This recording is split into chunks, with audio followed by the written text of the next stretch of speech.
welcome to the channel. I am Say Hi Paul, and welcome to this game of Warhammer 40,000 9th edition narrative play between Adeptus Mechanicus and Chaos Demons. Today on the channel, we ask the question, where were you the day the Great Rift opened? This is the moon that the Adeptus Mechanicus refer to as 4XQ1101101110-4B. And it houses a small subterranean forge. And this moon has the great misfortune to have been directly in the path of the Great Rift at the point it opened, and is now sat within warp space. There have been tectonic tremors, there have been moonquakes, and the structures on the surface, such as they were, are ablaze, with the thin atmosphere being consumed in plumes of smoke. The only elements to remain largely untouched are the subterranean forge.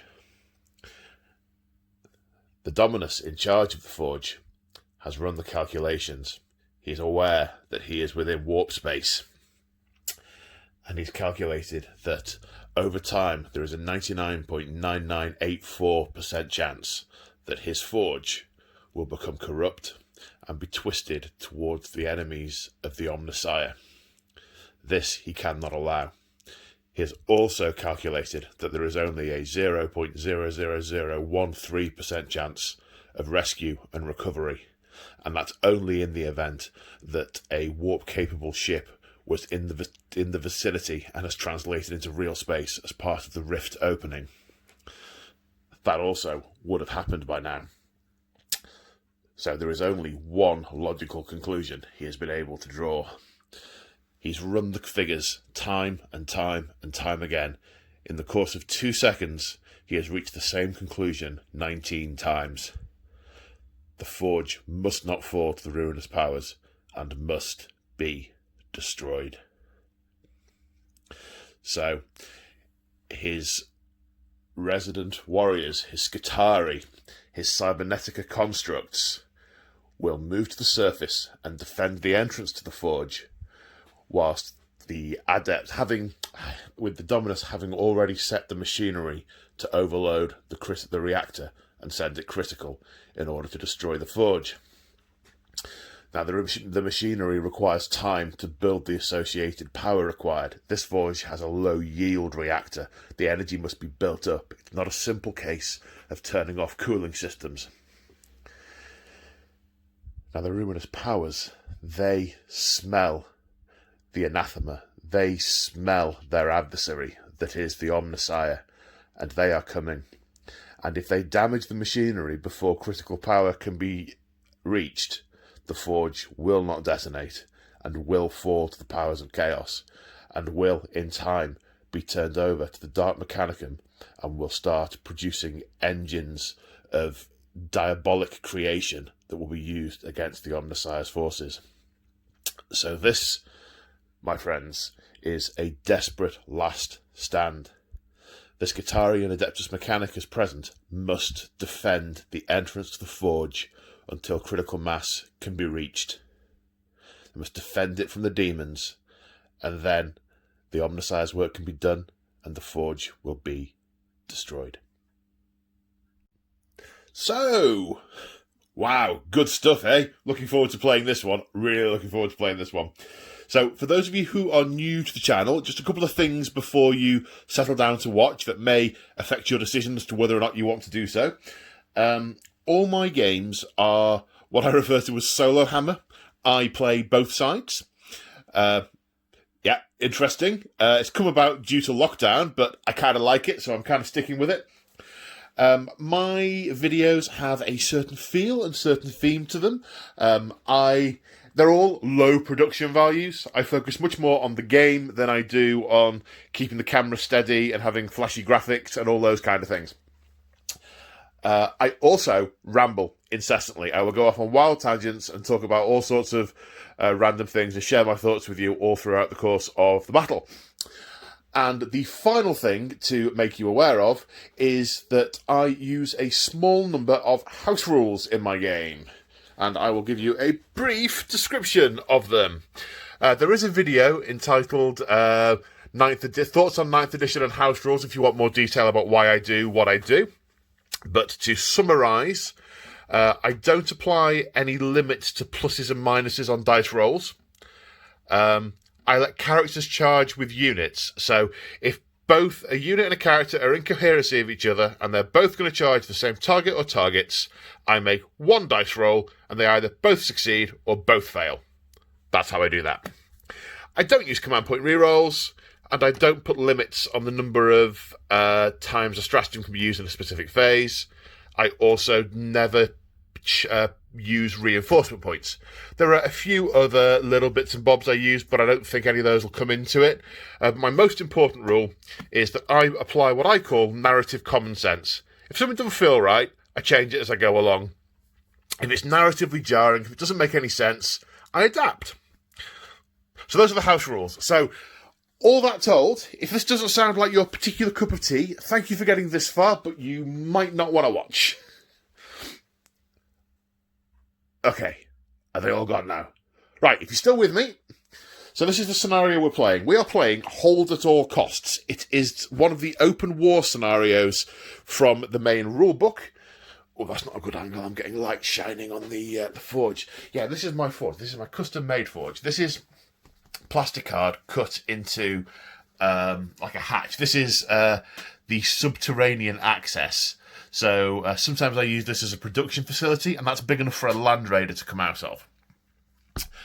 For the purposes of the game, that's going to be sealed, because obviously they don't want the demons getting down into the forge. So that's just going to be effectively open ground with barricades and stuff. Standard things. Going to treat that as a ruin. These are obstacles. The smoke is just effectively going to be an obstacle and block line of sight. The edges of the craters are craters. These are standard obstacles. So the scenario. So it's a very simple one. Don't know where to put the camera. Right, put the camera over here. Oh, I'm getting excited for this one. I've been planning this for ages, and I've painted a whole load of new stuff for it as well. And I ordered the map for it, and yeah. Really excited for this one. Anyway. So, the hold at all cost scenario. The short version is the army with a model nearest to the centre of the table at the end of the game wins. So basically, if the Admech, and that's the centre of the table there, if the Admech are nearest to the centre of the table at the end, they've managed to secure the forge for long enough to achieve critical mass on the reactor. If they don't, if the demons are nearer, they've managed to get into the forge, and the damage they've caused on the machinery has meant that the critical mass has not been achieved, and then as all of the mortal servants are just killed, the forge remains and will fall to the ruinous powers. So deployment-wise, the defenders, which are the Admech, get a 10-inch corridor to deploy in the middle of the table. That is their deployment zone, which is pretty much the width of the forge. I'll measure it. It might be a little bit smaller than that, because I think that's on a 2-foot cube, or it might be an 18-inch by 12 inches. Because I first built this when I intended to use it as a modular city table, but my plans have since changed since then with the advent of, say, Hyper YouTube. So I think that's 12 inches wide. So pretty much it's going to be the width of this bit, I think. But yeah, I'll measure that as I do deployment. So the Admech are going to deploy there. There's then going to be a 12-inch gap, then demon deployment, notebook, on both sides. So the demons are coming in from both sides. As I've been doing this, I do what I always do when I'm making lists. Go, I want this as well, and I want that as well, and I want that as well. But I am restricted by the fact that my 1250 point Admech army has shrunk over the course of a number of editions to like 700 points. So I've painted up some units to get it to 1,000 points. Oh yeah, it's a 1,000-point game. Roughly 1,000 points anyway. So I added, what did I add? I added a couple of the cybernetica robots, cast iron robots, and a data smith, which more or less gets it, it's a little bit over, gets it to 1,000 points. So, any other special rules for the scenario? Yes, The defenders have the dug-in position special rule, which means in turn 1, if they are within their deployment zone, they have +1 to their saving throws. Now, when we look at the armies, you'll see there's not an awful lot of range with the demon army, so it won't make a huge amount of difference, but still. And yes, the victory conditions are called no matter the cost. If one army hasn't been wiped out, then the army with the model nearest to the centre of the table at the end of the game is the winner. And I think that is everything to tell you. I think now it is time to be all excited and go and talk about the armies. The armies. So yes, hang on, before I do talk about the armies, so this is a series that I'm running called The Day the Great Rift Opened, and I'm doing this with a whole number of different armies as a sort of way of playing Chaos Demons as their own faction. So I'm telling different stories about what happened to certain groups and individuals when the Great Rift opens up around them. Done a couple of these on in the Say Hi Paul Members Lounge. If for the members, they're up there at the moment. There's one with Drakari, and one that will be up by the time you are watching this is Imperial Guard. If you like my videos and you want more of them, check out membership options, which are linked in the videos below. There's an option called Level 2, More Bat Reps, whereby I publish a new bat rep every week. So an additional bat report each week, every week. Right, there's the advert over. What should I tell you? This is all GW stuff. The table. Apart from, obviously, the mat. And I'm looking around the mat to see where the corner of the mat is, because I'm sure... Yeah, here it is. There we go. Yeah, P-Work War Games. P-Work War Games? P-Work War Games, the mat. The plumes I made myself. There's a tutorial on those in and amongst the hobby vlog. You can't actually see terribly well with the light on. However, if I turn the light off, boop, boop, they're all lit up and like burning and stuff, which is pretty cool. But whilst you could probably play on a table like this, there's enough light to play by, I think. There is most certainly not enough light to film by. So, and at this point, you're probably getting what I mean about low production values and rambling, if you didn't already know. So, if that's GW, this is GW. Well, the board is B&Q. That's plasticard from who knows where. Slates from B&Q. Gravels from an aquarium. Right, it's definitely time for me to shut up and let's have a look at the armies. So this is the force of Adeptus Mechanicus. So what are we looking at? I never know what order to do this bit in. Well, first of all, they are from the Mars Forge world. Mars! Did anyone get the reference? No one has so far every time I've said Mars. And their trait is that they get 2 rolls, count them, 2 rolls on the Canticles of the Omnissiah table.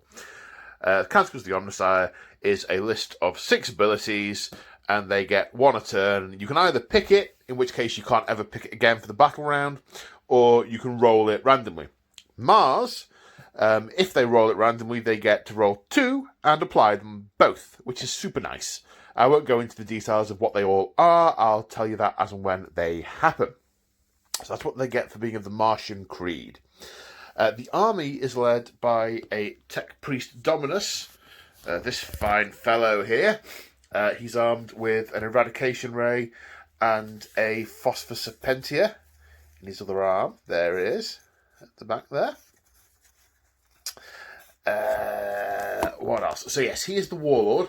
He has the Warlord trait Static Psalm Code, which is the standard Mars Warlord trait, which gives his auras a 3-inch extension. So his aura, he has an aura that lets units reroll 1 to the shooting phase within 6 inches, so that becomes 9 inches.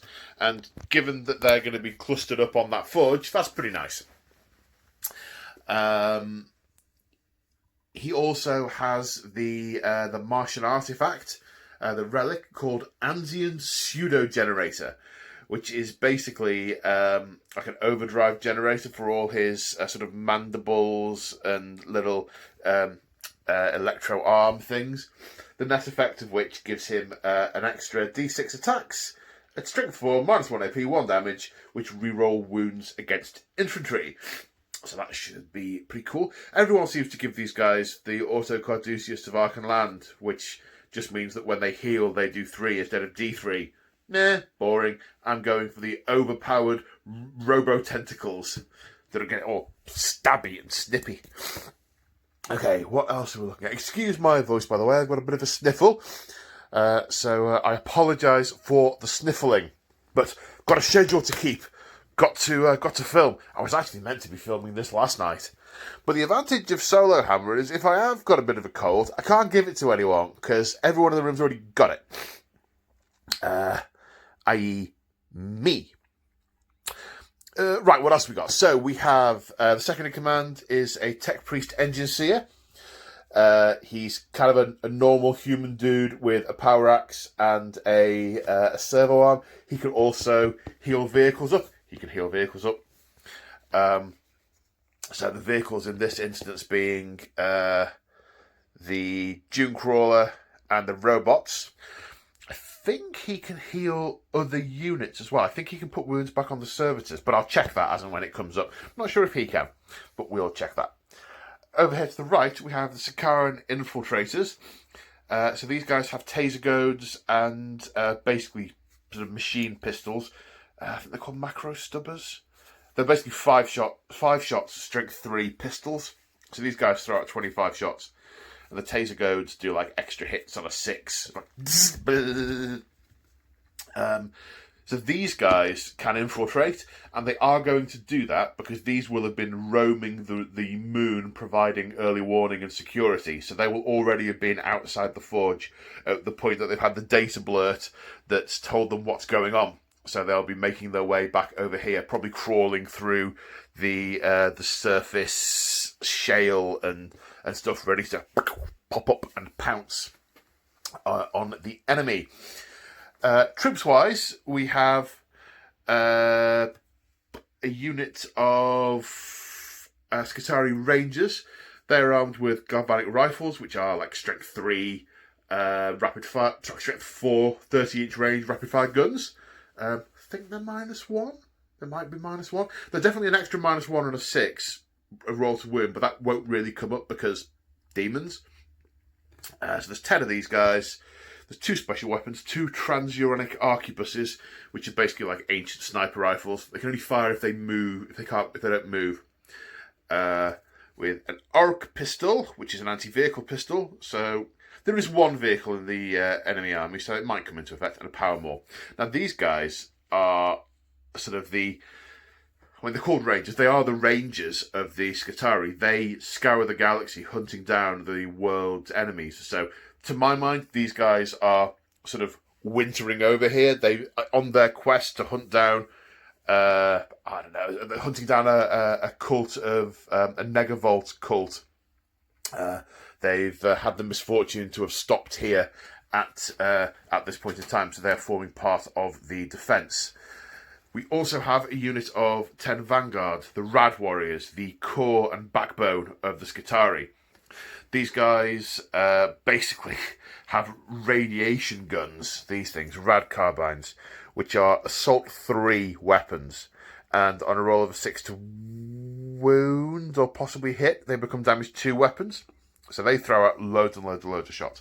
And these guys are so radioactive. I mean, they don't live very long. They burn out real quick.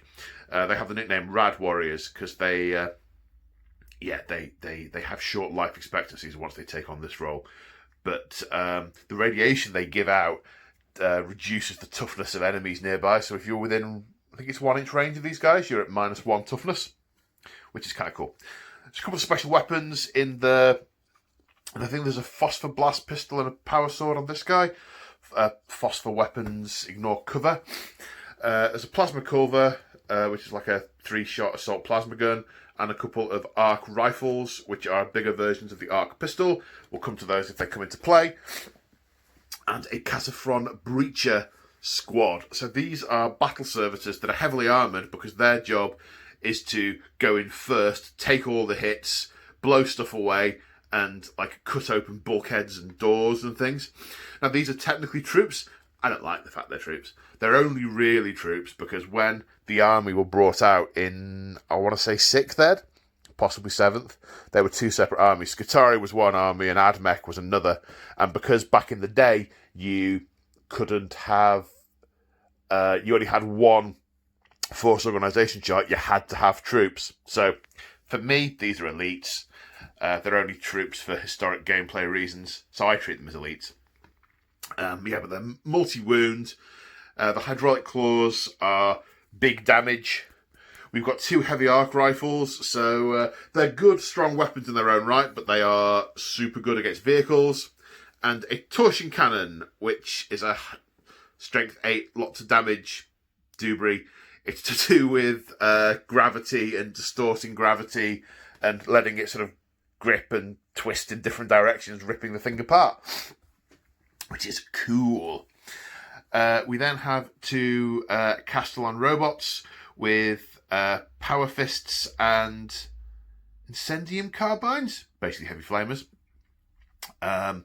These guys have a couple of different activation modes. They have programs that this guy can force into them. They start with the Aegis protocol program, which gives them a better armor save, but they can also, he can switch it around to make them more punchy or more shooty during the game, which we'll come on to if that comes up. This guy is a character who basically, these are his charges. He can fix them up, and he can change their programs. He's got a gamma pistol and a power fist. And then at the back, we have an Onaga Dune Crawler. This is a big gun on legs.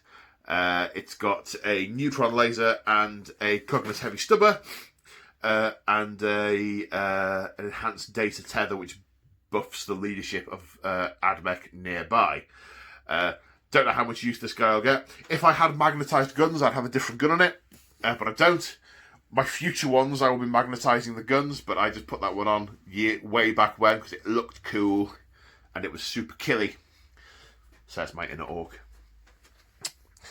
So, I've probably forgotten stuff, but assuming I haven't, that is the Admech force. Let's go and have a look at the demons. And here are the forces of the Chaos Demons. So, what are we looking at? The force is led by a Poxbringer, a sort of a Nurgle herald for those who talk in old money. We have 10 Plague Bearers, 15 Bloodletters, 6 Screamers, 3 Plague Drones, I remembered, 3 Blood Crushers, or Bloodletters on Juggernauts, and a Plague Hulk. So, right, let's go to deployment. Only kidding. Okay, so, just a quick note before we go any further. Because this is a narrative game, there's normally a rule that says, unless all your demons in the detachment are from the same god, you don't get the demonic loci. I'm ignoring that because it's a narrative game, it's a mix, these are just all randomly appearing, and it's narrative, right? This guy buffs devotees of, demons of his god that are near him. It's not just taken for a power combination, it's just cool. So yeah, I'm doing that. So yeah, only one character in this army. I really wanted to get another one in, but there were so many other things I really wanted to take as well, because he's just got new rules, and he's moved into Legends. I've just painted these 3 units, and the Blood Crushers keep on dying. I've used them like 5 times now, and they've not managed to get into combat yet, so I want to get them into combat. And I needed another troop. It didn't feel right just having one unit of troops. It would have felt a bit too much like I was bringing all the big and nasty against the Admech to squish them. So, yeah, I've ended up with just the one HQ. Of course, if I'd had more Admech, or if my army had still been worth what it originally was, I'd have had more. But I don't, so it isn't. So, right, the Poxbringer. So he has 2 loci. He has the locus of Nurgle. So Nurgle demons within 6 inches of him with +1 strength. And he has the, what does that say? The locus of virulence. Nurgle demons within 6 inches of him, when they roll a 6 to wound, they get +1 damage, which is kind of funky. He also has the Warlord trait, blessed with Copulence, which gives him +1 wound. I think taking him to 4. I'll obviously check that during the game. And he has the Hellforged artifact, Corruption, which is his sword. It's an Uber Plague sword, which is +2 strength, -3, D3 damage, and rerolls wounds. He has taken the psychic power Nurgle's Rot. So when he gets within 7 inches and he casts that, all units within 7 inches on a 4+ take D3 mortal wounds, unless they're Nurgle units. So I could actually end up rotting some of my other guys away. Which, you know, could be fun. Well, he doesn't care, does he? Which could be fun.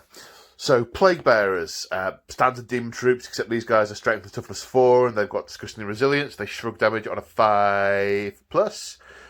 They also reroll wands to wound with their plague swords. It might be all wounds, I'm not sure. Obviously, I'll check that. Bloodletters, they're the corn demon thing is +1 strength and +1 attack on the charge, or charged, or heroically intervene. So they get that. They've only got 1 attack, these guys, but their health swords are -3 damage, and they're up to strength 5, I think, on the charge. So they're kind of choppy. Yeah, but not so good against invulnerable saves. So yeah, that's them. There's 15 of them. Oh, I've spent a command point on the special banner, and I can't remember what it does. I'll come on to it when I use it. 1 command point. Hang on, 1 minute. Right, the Plague Banner. It acts as a regular banner, but once per battle, when the unit fights, the damage of the Plague Swords goes up to 2 rather than 1. So, yeah, it's a bit nice. I thought I'd try it. Plague Drones. These are a fast attack. They move. It's either 10 or 12. The guys riding them are basically just Plague Bearers, so similar sort of stat line to those guys. Obviously got lots of wounds and they shrug stuff. And the flies get an extra, I think it's 4 attacks. As with most Nurgle demons, they don't kick out a lot of damage, but they soak it up. They also have a stash of death heads, which are throwing weapons, basically like sort of plague grenades, which are like 12-inch range assault weapons. You can't see any modelled on the models because I've got the special, got the champion and the musician and banner bearer. I don't think they're modelled onto these guys. There was one hanging off his sword, but it was so fragile it fell off and I couldn't glue it back on. The join was so teeny tiny. But at some point, I say at some point, I mean, look at that.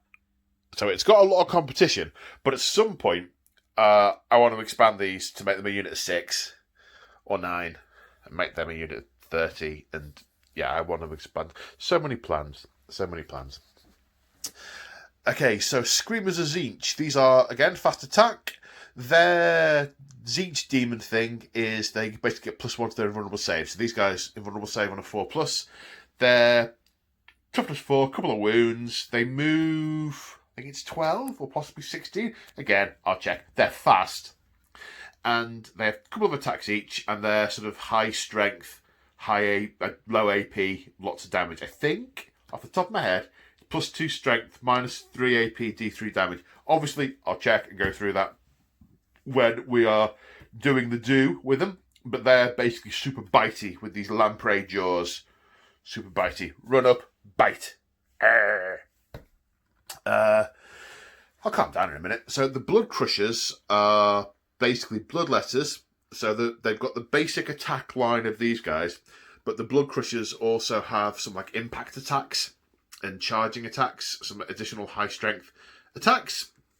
So as you would expect from a Khorne unit, they are kind of choppy. They've also got a half decent save of 4+, and they move, I think it's 8. They're elite, not fast, but yeah, they're kind of quick. Then the Plague Hawk of Nurgle. This guy's just moved to Legends, which made me a really sad panda. And I've been looking at him today, looking at my new demon, my new Nurgle scheme against my old Nurgle scheme, because I've retired. Well, I'm trying to retire most of my old Nurgle models because the aesthetic's just so different. They go with these guys, they go with my old Death Guard, they pair up quite nicely on the battlefield, but don't look so great with the rest of the demons. So I'm looking at him thinking, oh, do I want to strip him and repaint him because it looks odd? Anyway, so he's, as you would expect, he's high toughness, he's strength toughness 8. He moves 7, very fast for Nurgle, which degrades shooting. He's got a rot cannon, which is a big blast weapon, and he pukes, which is a pistol weapon. And he's got a warp sword, which is kind of choppy. Again, we'll come to the specifics as and when. So that is circa 1,000 points of demons. There may be summoning, but I've only got the one character, and he's a Nurgle character, so we'll only be summoning Nurgle demons. And most of my Nurgle demons are already on the table, so again, I don't rule anything out or in. We'll see how the battle plays out. Right then, let's go to deployment. Ooh, exciting times. Okay, so I'm just starting deploying, and I've measured out my deployment zones. And this is going to be really interesting. Because, yeah, narrow corridor for the Admech. Totally anticipated that, right? The demons are going to start awfully close. It's then another 12 inches. So, in theory, if the Admech are on the extremity of their deployment zone, we're talking first turn charges. This is going to be interesting. Okay, so there's a lot of thinking going on here. So, got the Rangers on the building. That's good. They've got long-range guns. The arquebuses are long-range sniper fire. I like that. That looks pretty cool. I like that. In response, the Bloodletters deployed down here, at which point I put my anti-infantry, my anti-horde unit of Rad Troopers there. Blood Crushers with the Bloodletters. None of this other stuff is deployed. Obviously, you're seeing the untidy part of my process at this point. But the deployment is getting quite tactical. So I've just added it up, and I've got 6 drops with the Admech, because these are already in reserve, and there's 3 characters here. And I've got 5 drops with the demons. And I've got vehicles, anti-vehicle guns. I've got vehicles and anti-vehicle flyers. And it's trying to work out what to drop first to try and force the other. Because obviously with the Admech, I have the option of deploying anywhere in the central corridor. It doesn't have to be in the centre. And I could try and draw the enemy out, rather than just having a sort of Alamo-style last stand. Which obviously is what I'll be doing with the Infiltrators. But, yeah, and it's now the Admech turn to drop. And it's what to put down. Because if I put the robots down, I'm kind of committing to putting the Datasmith with them. So that's sort of 2 drops and lets him work around it. Plus it's a vehicle and he's then got his anti-vehicle stuff to go down. If I put a character down, again, that signals where I'm going to be building up from. I don't know. I don't know how best to taunt the other guy out. Because I also want to put these breaches near the big stuff. So it's what is best to put down next. Because I could, for example, just put the engine seer down to just get the drop, done. Which is an option, but then I might have ended up putting him out of position, because he really is going to need to be near this guy, because the only thing he can actually... Well, he could fix the robots, I suppose. Oh, I don't know. I'm going to have to do some more thinking. So here we are after deployment, and it looks a little bit like this. In the end, I realised there weren't very many places I could actually put the Dune Crawler, so I just put him slap bang in the middle of the elevator. And thought, yeah, just let it come. And as it happened, there's nowhere I could put the Plague Hulk to hide it from him there. So that kind of works.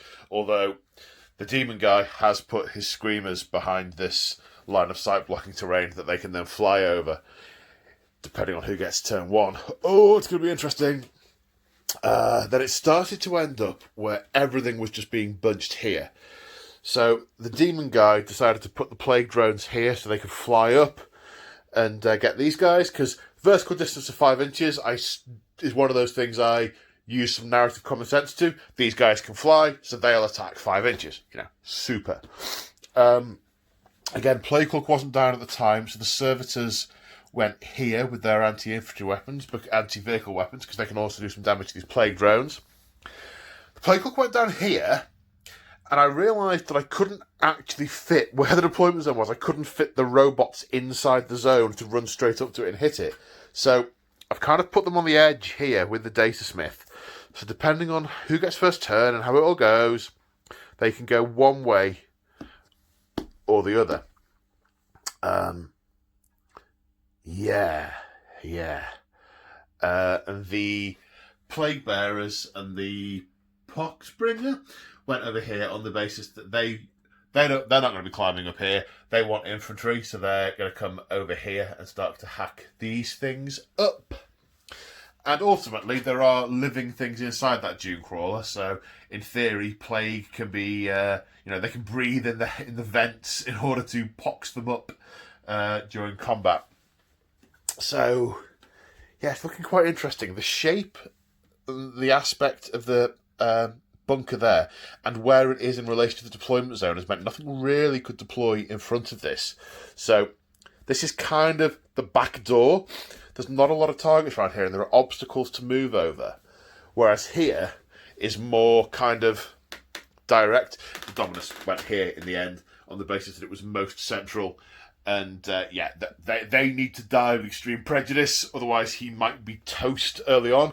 As I was going through it, I thought, I should have put him up there. It would have been so cool, him standing on top of his forge, directing all of the forces. It would have looked so awesome, but I didn't think that far ahead. Oh, sad times. Okay, so that's pretty much it. That's deployment. So let's see who has first turn. Let's see who has choice of first turn. Let's face it, whoever wins is going first, right? No one is going to choose to go second in this scenario. Oh, this is going to be so bloody from so early on. I don't know. I can see why in the thingy it actually says if one army hasn't been wiped out, then whoever's nearest the middle is the winner, because this is just going to be carnage from turn 1. All right, highest goes first. Wish me both luck. Wish both of me luck. Demons have turn 1. So, however, before the first battle round begins, I need to do my canticles. 6 and 4, whatever they are. I'll look those up in a second. No, I'll look them up right now, because I actually happen to have the book open. 6 and 4. 6 and 4. Shroud's Arm. They gain the bonus to their armor save of cover. Basically, they're in cover. And Benediction of the Omnissiah. Reroll failed hits of 1 in the shooting phase. Alright, well, most of them will get that because of the guy anyway. But they count as being in cover, which most of them are anyway, and I've got very few guns. So, yeah, no net effect. Right, on to the Demon's movement phase. Oh, man, this is going to hurt. Okay. It's a bit... Yep. I really hope this isn't one of those scenarios where it's just a simple case of whoever gets the first turn wins, because that would suck. I guess this is quite polar, isn't it? It's a shooty army and a punchy army. If you've got two that are kind of mixed, this might, be a bit different. Anyway. Okay, so the Screamers have moved. That wasn't an advance, that was a move. They're going to try and chomp that big vehicle. These guys have also just moved to try and get in and tear up the warm bodies and spill blood for the Blood God. The Poxbringer and the Plague Bearers both got maximum advances. So they've advanced, so they are not going to be charging. The Plague Drones just moved. They might have a go at the Warlord of the Admech, or possibly the robots. And the Plague Hulk moved as well, so he can do some shooting. The Admech are definitely stronger down that end. I wonder if I'd made a mistake in not piling up at this end. But no, if I piled up at this end, right, then all the demons would need to do is just walk up to the middle of the table. So those robots are not in the best position there, but they are adjacent to the things they most want to kill. So I'm really curious to see how the battle's going to ebb and flow and whether these guys can survive the charge, because it's going to be some Overwatch here, right? There's a lot of shots coming out of that, and there are a couple of stratagems I can use to beef that up a bit, so they might do some damage before they go down, but I think they are going to go down. It's not looking good for them. Or the Dunecrawler. Anyway, on to the psychic phase without any further ado. So the Poxbringer is going to attempt to smite, basically going to try and age the metal on this thing and make it corrode and crumble to dust on a 5. To pass, no possibility of denying. D3 mortal wounds for 1. Takes a wound off the Dunecrawler. Right, now let me look at my guns. They're all over that side of the table. Okay, so the Plague Hawk has a bunch of different weapons. Looking at the stat line, they're best going at the servitors. They're not anti-vehicle things. He's best hitting those with his big sword, which will be a 10-inch charge when he comes to it, if he gets to it, which may or may not happen. That's a barricade. He could charge those and hit those with his sword. I am rambling. So, first off, his Rancid Vomit. 12-inch. I mean, look at that. That vomit is rancid. 12-inch range, auto hits. It's a pistol. D6 auto hits for 6. Oh dear. Strength 5, -2, 1 damage. So strength 5, toughness 5, winning on 4s. 3 wounds, -2, 3 up save, down to 5 up. 1 fail, so 1 takes 1 wound. A good start for the Breachers. Right, the next weapon is the Rot Cannon. Heavy D6 blast, but there's only 3 in the unit.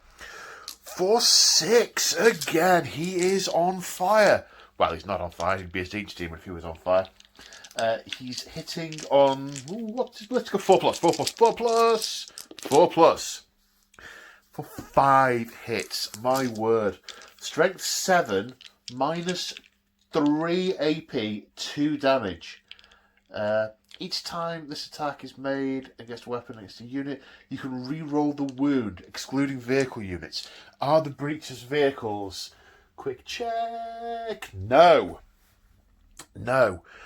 But they do count as being in cover. So should I have failed that one from the vomit? Hang on, I'm going to go back and check. Okay, no, the guy did take the wound. Because his save was bad enough. So the save is currently 2 up. I guess also because they're on the other side of a barrier. But they're not infantry. Is it only infantry that get the save? Do I actually have to consult the core rules? I think I have to consult the core rules.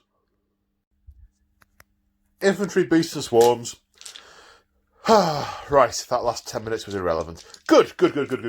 Right, so wounding on 3s, re-rolling to wound. 2 wounds, 3 re-rolls, 3 successful. These are -3.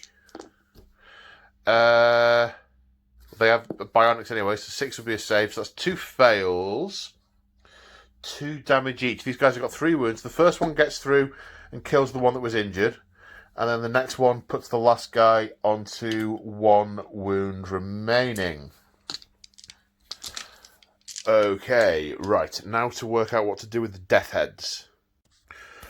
Okay, so we have 6 death heads being thrown at the Tech Priest Dominus, as he is the nearest model. Hit on 4s. That's 4 hits. He now can't die. Strength 4, rerolling 1s. So running on 4s, rerolling 1s. That's 2 1s to reroll with their plaguey weapons. That's 3 wounds. Saving on 3+. Fails 1. Guy takes a wound. Okay, that's it for shooting. Need a wound counter. Okay, so charges. Let's see. Let's do the easy ones first. So the plague drones are going to charge the Tech Priest Dominus, who's not going to Overwatch. He's just going to hack him to death.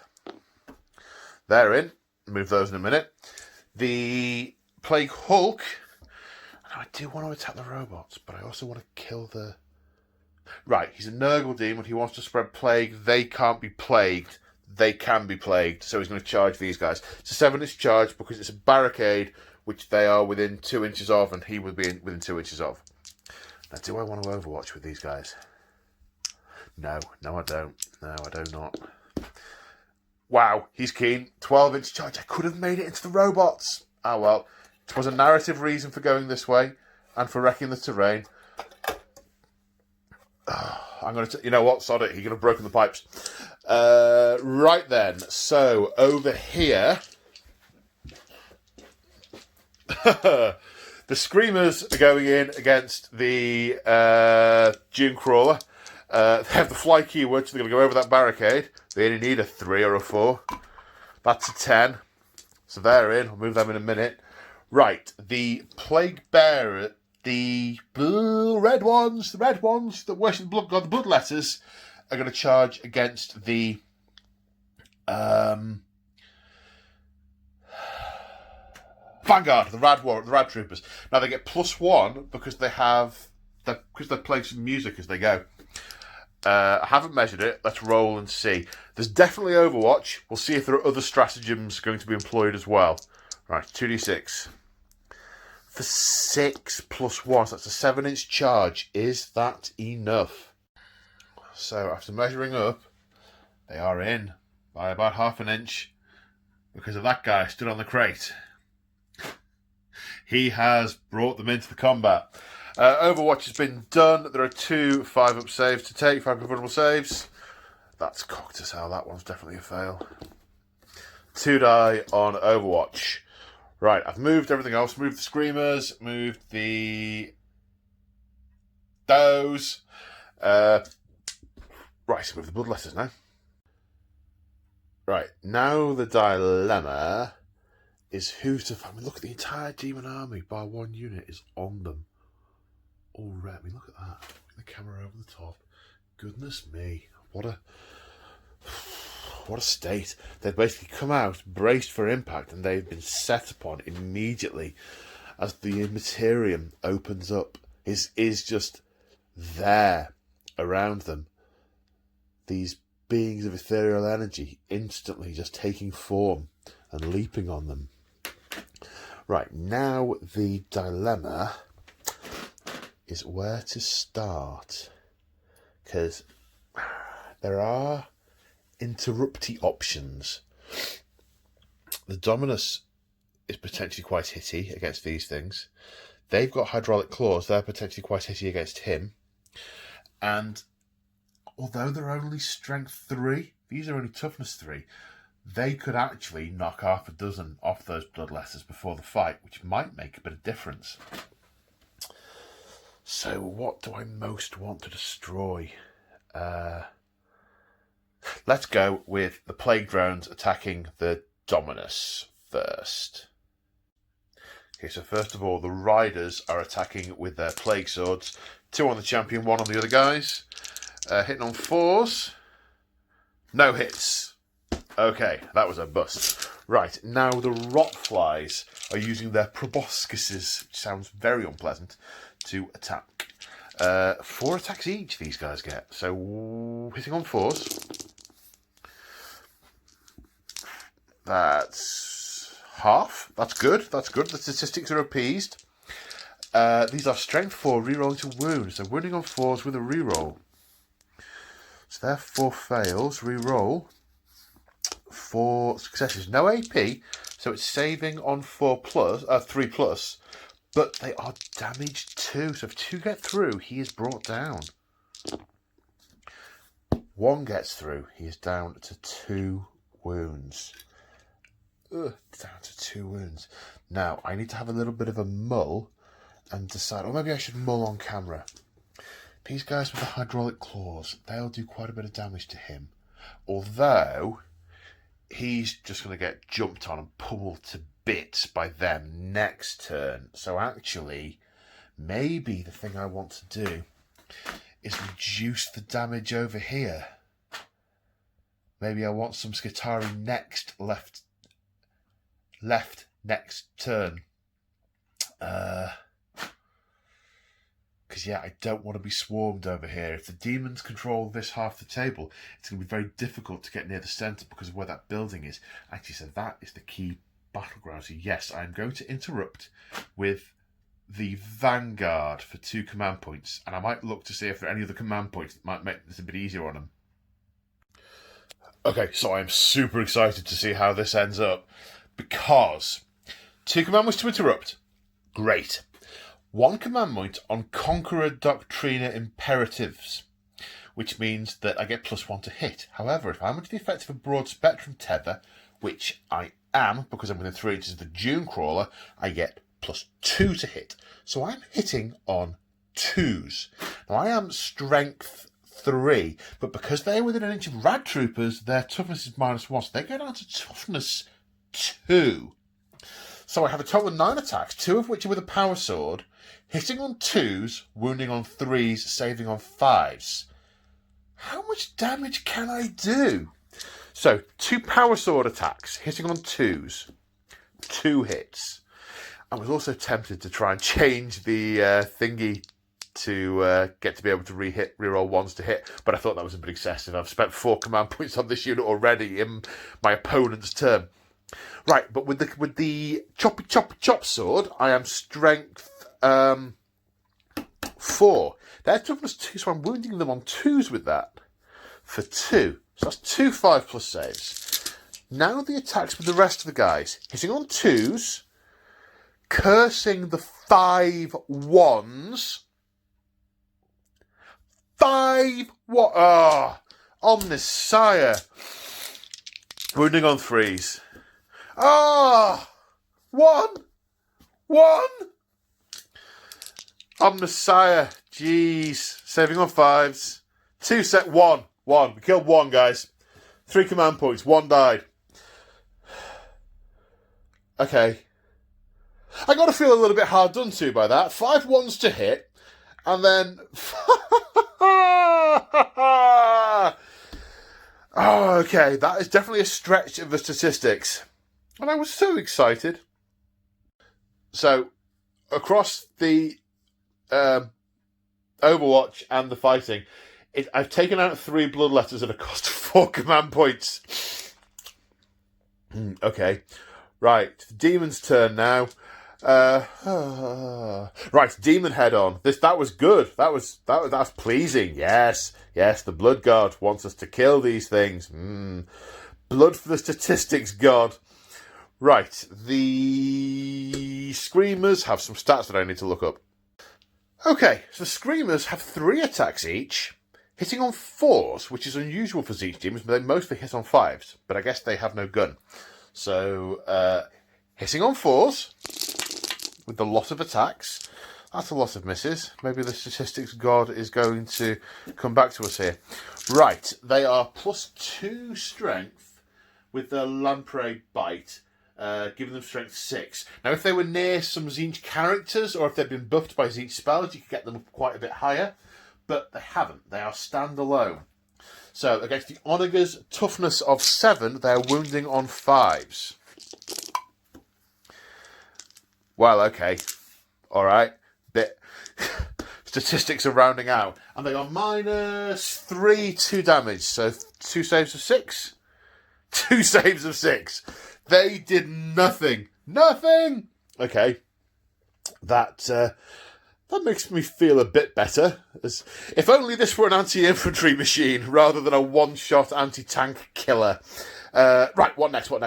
Next, do I want to spend 2 command points? No, I don't want to spend 2 command points to interrupt with the with those things. Right, back round to the other side of the table. Play cook time.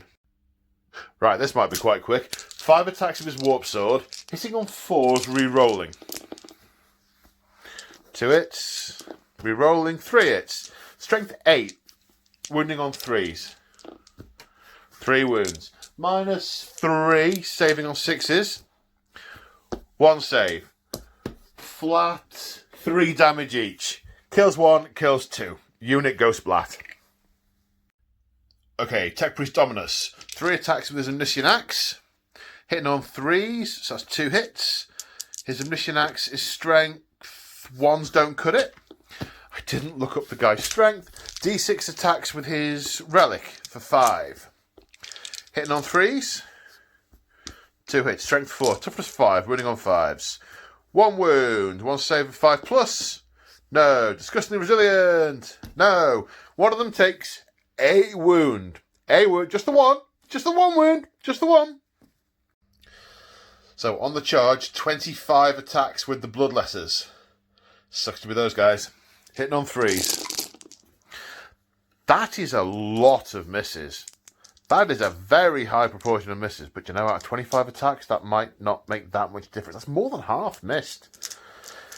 Maybe there's some kind of real space, warp space anomaly going on at that point. Maybe it's the energies of the reactor building below that's disrupting the electronics of the Skitarii and the corporeality of the Bloodletters. Who knows? Right, strength 5 on the charge. This is the easier bit. Wounding on 3s. Take out the... Yeah, here we go.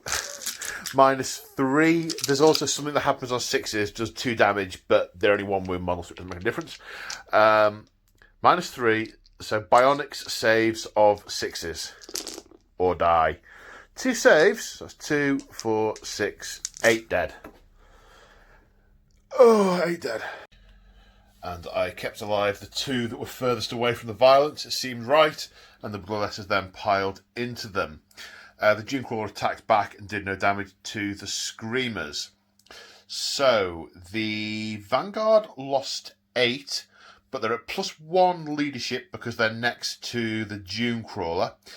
If I could remember what their leadership was, that would be useful. Let's see what they roll. 4. 4 + 8 is 12. I don't think their leadership is 11. So one of them runs away, and the other one stays put. All right, let's take you out. Yeah, I don't think he's run away. I think he just can't compute what's happening fast enough, and his brain's seized up. His mental cogitators just couldn't parse the information fast enough, and he was hacked down by another Bloodletter. Okay, so the Admech have lost 2 units in the first turn, are engaged on all fronts, and just have to be the closest one to the centre of the table at the end of the game. Right, I need to go and parse this information through the noosphere and send out a binary squirt of the battle plan to the remaining units. So the end of the Admech movement phase, and it looks like this. There was much parsing of data, by which I mean I needed to have a really long think and check a lot of stuff in the book. So what happened? So the Tech Priest Dominus regained D3 wounds at the start of the turn. He regained 1. He's fallen back. He's quite close to that thing. He's fallen back, and these guys are going to put some shots down in. I wanted to put both the transuranic arquebuses into the enemy warlord, but only one of them has line of sight to it. So one will be doing that, and one will be firing elsewhere. They may fire down into here, it depends what goes on elsewhere. He can take another charge from them, it says here. Alright, the Datasmith on a 2+, and he rolled a 2, changed the programming of the Castellan robot to the Conqueror protocol, which means they can no longer shoot, but they can fight twice. So the idea here is They pile into that, destroy it. Of course, the other guy has got stratagems he can use to bump its invulnerable save and its disgustingly resilient and so on. That is by no means a guarantee, but that is the idea. They take on that with the Data Smith. Fire comes down into these. Now over here, a bit more desperate. The Dune Crawler has elected to stay in combat, that way he can shoot at the Screamers. The Tech Priest has healed the wound on the Dune Crawler and is now taking a tactical position between those pipes, which is pretty much the centre of the battlefield.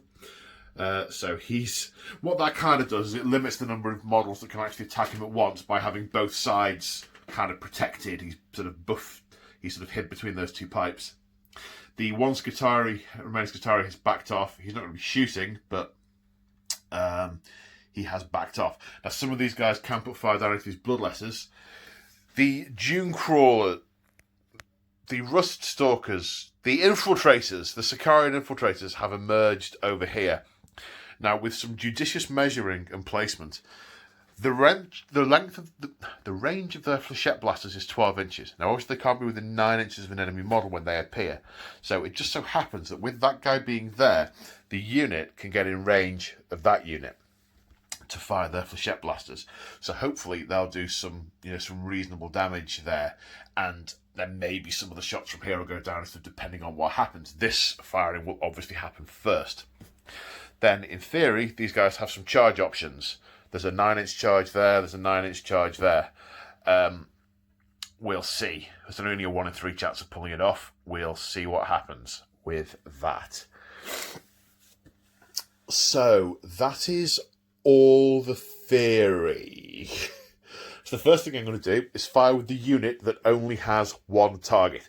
Always fire at... Only choose the things that are ever going to shoot at one thing.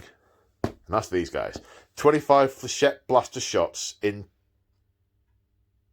2... Now that's interesting.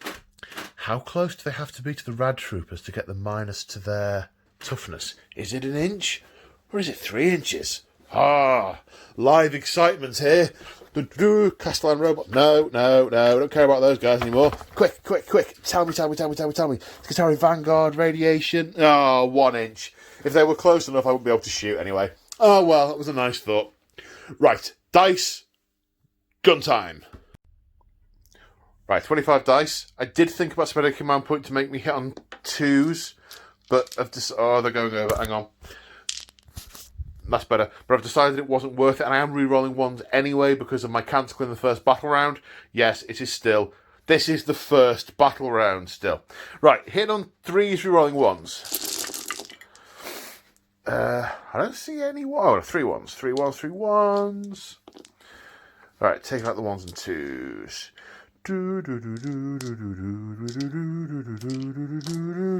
That's good.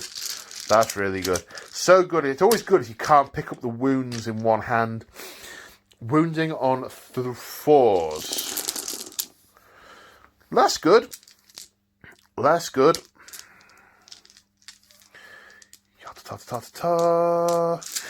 Maybe the other guy should have used Warp Surge for 4-up saves. Never mind, he hasn't done it. Yeah, okay. Saving on 5s. Ooh. 3 saves. 1, 2, 3, 4, 5, 6, 7, 8, 9, 10 dead. How many are there? 1, 2, 3, 4, 5, 6, 7, 8, 9, 10, 11, 12. Righto.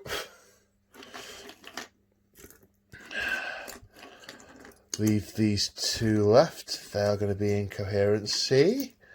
Oh. Now, I might have a couple of pot shots at them because he's still got the banner. So, reality might blink and they might all come back, which would be less than ideal.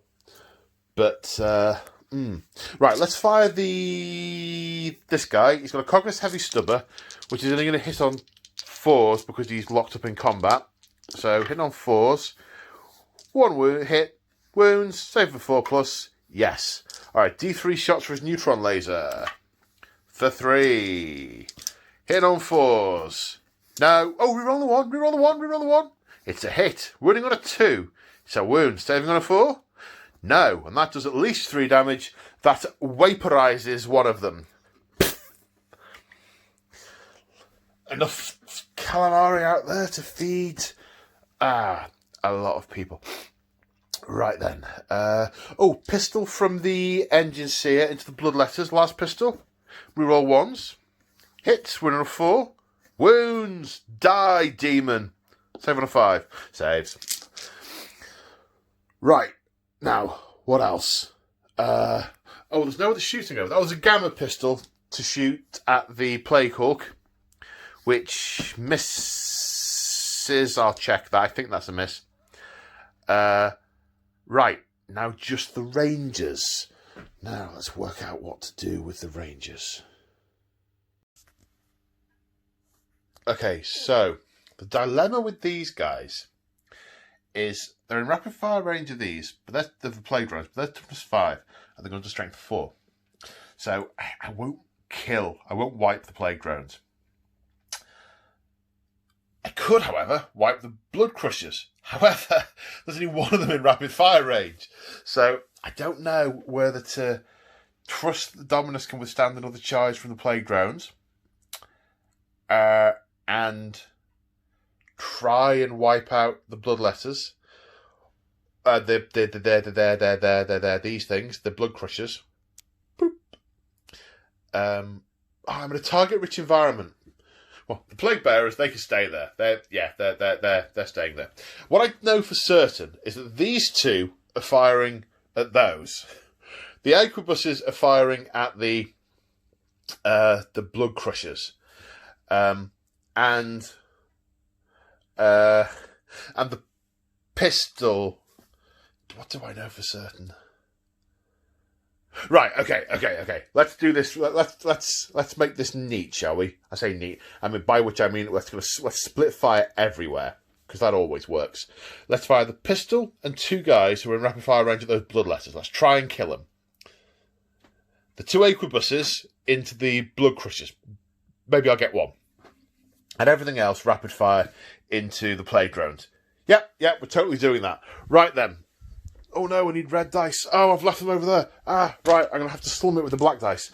Okay, so 2 Aquabuses hitting on 3s against the blood crushers. 2 hits. Strength 7, so wounding on 3s. No wounds. Okay. They never do anything. Rapid firing the galvanic rifles into the bloodletters. Hitting on 3s, rolling 1s. Strength 4, toughness 3, wounding on 3s.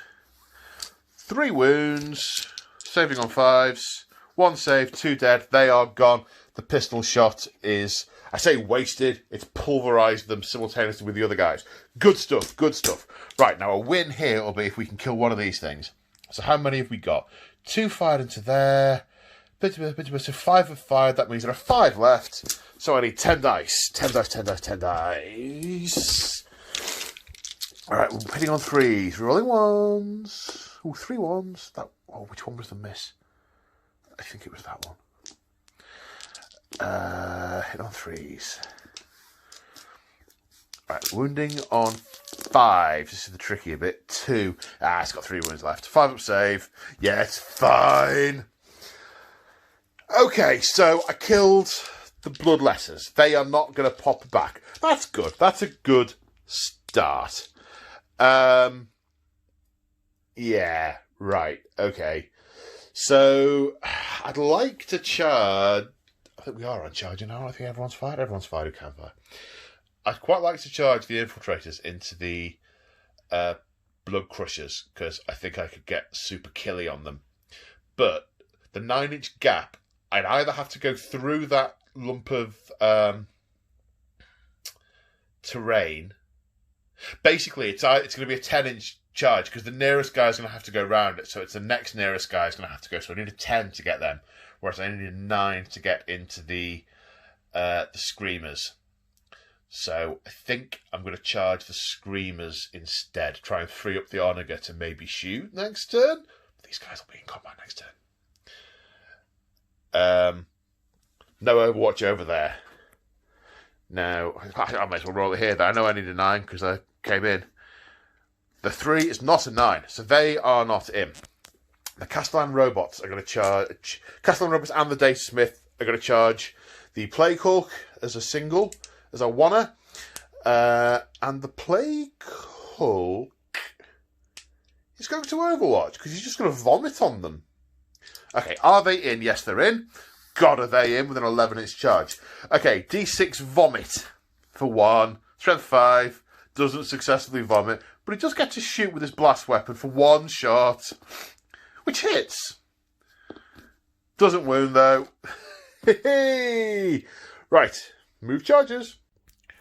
Okay, so starting with the Castellan robots. Now, they get to fight twice, so my interpretation of this is they'll fight once, and then if the other guy wants to interrupt, he can interrupt. Then they'll fight again as a charging unit, which is probably what will happen. Also, the other guy has spent a command point, or has played a strategy of Warp Surge to increase this guy's invulnerable save to 4+. It is going to be tough bringing this guy down, but we will see if we can manage it.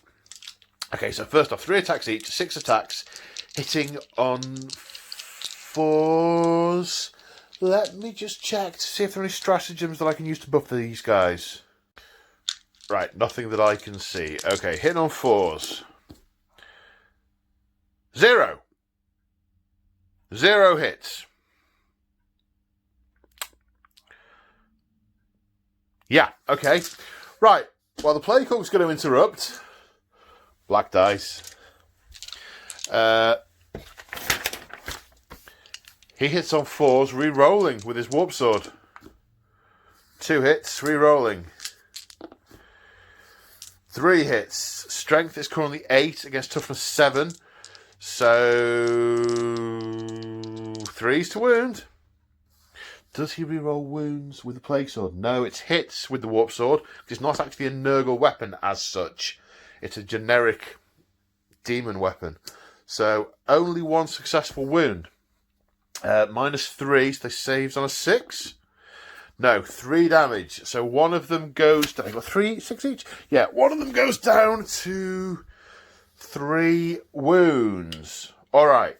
Now, as a charging unit, they're going to fight again. Come on, guys. Alright, I'm owed 6 hits. Statistically, the god of statistics owes me 6 hits. 2. 2 hits out of 12 attacks. Okay. And their fists are strength 10. Wounding on 3s. 2 wounds. -3. Saves them a 4+ because of Warp Surge. Both failed. So that is 6 damage. Disgustingly resilient. Passes 2. Takes 4 wounds. Leaving him on 10. Right.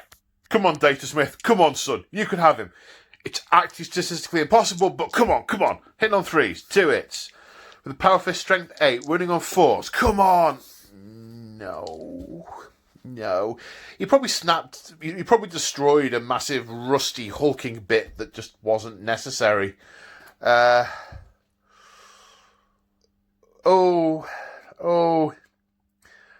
not gone to plan over here. Right, so what happens now? Oh, now it's the demon's turn to, attack the Dune Crawler. Right, I'd better go over that side. Okay, 5 of them left, hitting on 4s for 3 attacks each. Pretty bad again.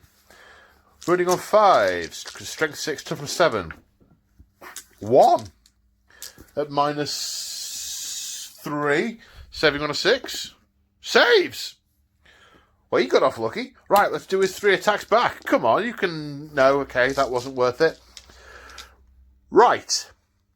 So that's the end of the Admech turn. I'd like to say that had been mixed. But I think I'm going to go with poor. Very poor. Looking over at the dead demons, there's 1 unit of Bloodletters and a Screamer. There's quite a few dead Admech. And, yeah, they're all getting closer now. They're getting much closer. Right. New battle round, so let's roll the canticles. 1 and 6. 1 and 6. What are they? What are they? Oh, it's excitement. I haven't played my Admech for donkeys.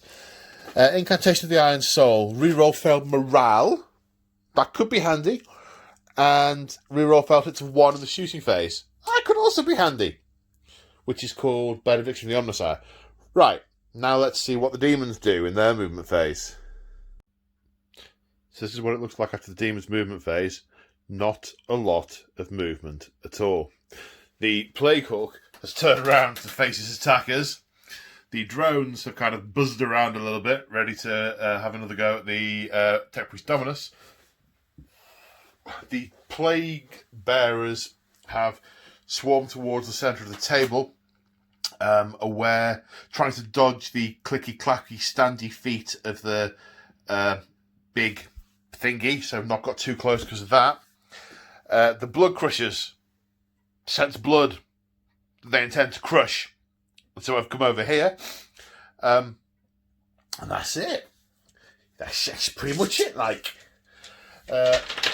Green dice. So, onto the psychic phase. I knew I went around there for a reason, to look up the name of the spell. Hang on. Right, it's called Nurgle's Rot. I should have remembered it, because that used to be an ability that all Plague Marine units had. At the end of your movement phase, you used to roll a dice for every enemy model within 6 inches of them. Or was it 7 inches? It would have been 7 inches. And on a 6, they took a wound. Haha. Used to be fun. I digress. Okay, casting Nurgle's Rot on a 7. That's a 5. That's a shame, because there would have been like 7 units in range to take mortal wounds, including the Screamers, because, screw those guys. Disappointing. Right, shooting time.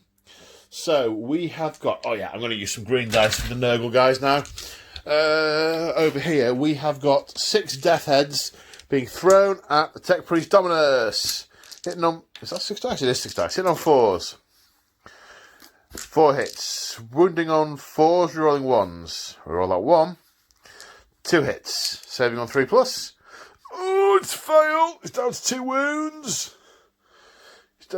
wounds. Okay. Right, the Plague Hulk can't fire his rock cannon in combat because it's a blast weapon. But what he can do is vomit on the robot in front of him, or on the data smith. The robot actually hurt him. Vomit on the robot for 6 tactical voms. Strength 5, wounding on 5s, 7.